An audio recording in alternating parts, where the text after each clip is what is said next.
Hello students, today we will study about motion in a plane, a very important part of motion in a plane, that is projectile motion. So what we are going to study is in today's lecture. The first we will learn what is projectile, then how the object, what should be the condition for the study of the projectile motion.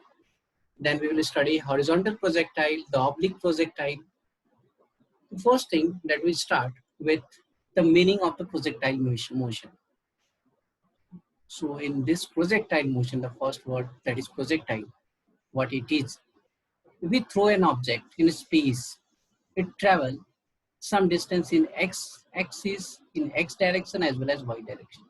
So basically, if an object has two-dimensional motion, then we say the object is projectile. Like if we throw a stone, it's a motion, the motion of the object will be in two dimension and it's a projectile. Even a rocket moving in the space is also an example of projectile. So projectile motion is the motion of an object in two-dimensional space. And the force that we consider mainly for the projectile motion is the force of gravity.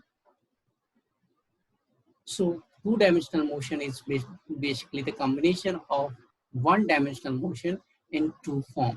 So if we have to study the projectile motion or motion of any object in two dimensions, what we can do, we can resolve it in horizontal as well as vertical motion. And we will consider both at the same time, for the same event. Just like example, if I say, suppose if we throw an object and it is moving and it reach at the same point. Now let's take the condition of this point. When object has thrown, it reach up to this point. Now the coordinate of this point is x, if I say, and this is y. So it should be x and y. So the object has traveled some distance in horizontal axis as well as vertical axis. So if we study the both type of its motion, horizontal as well as vertical, and if we combine it, then it will be the example of motion in two dimensions. So this is not going to be difficult for us because we had studied about the motion in one dimension. We will just combine the motion in one dimension in horizontal as well as vertical form. For a study about the projectile motion, we take some assumptions like there is no air resistance, or we consider the force acted on the object, which is considerable, is only acceleration due to gravity. And the second point is the acceleration due to gravity is always constant, both in magnitude as well as direction. So the value of g will be always 9.8 meter per second square.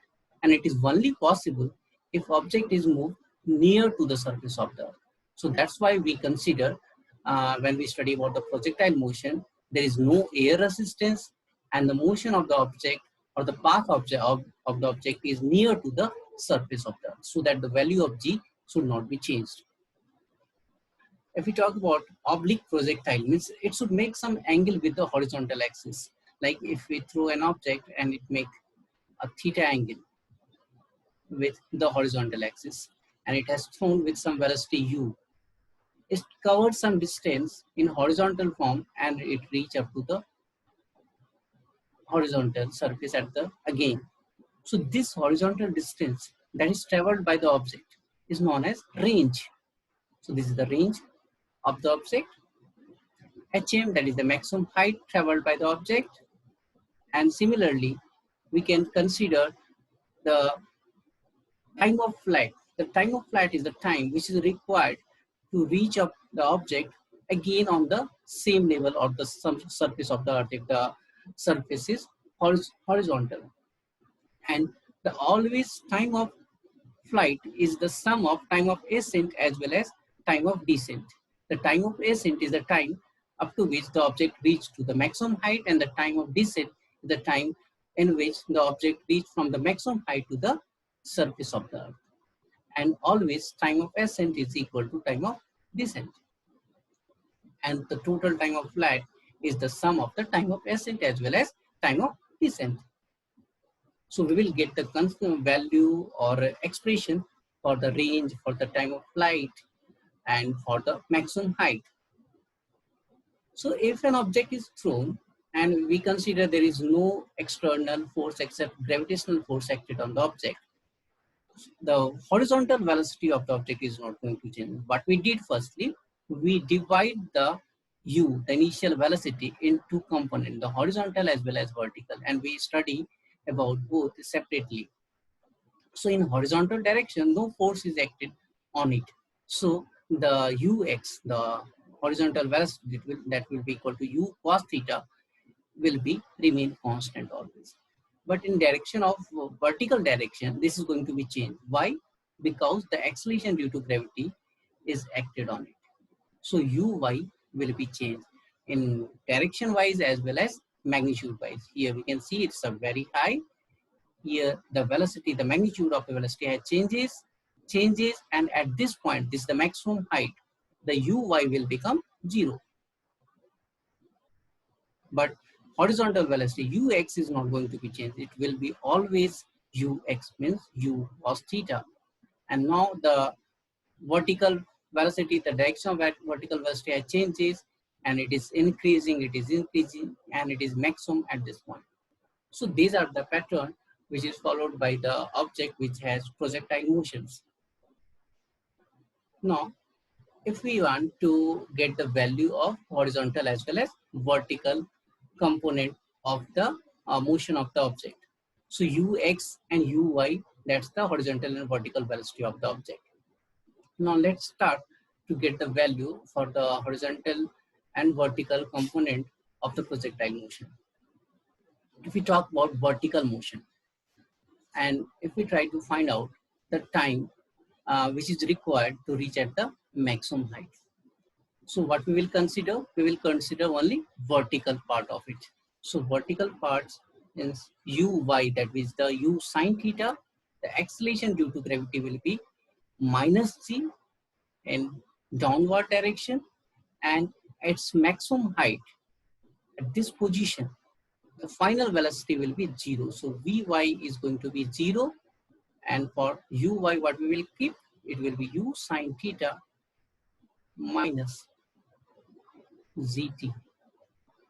So from here we can get t, that is equal to u sine theta by g. So this is the time of ascent.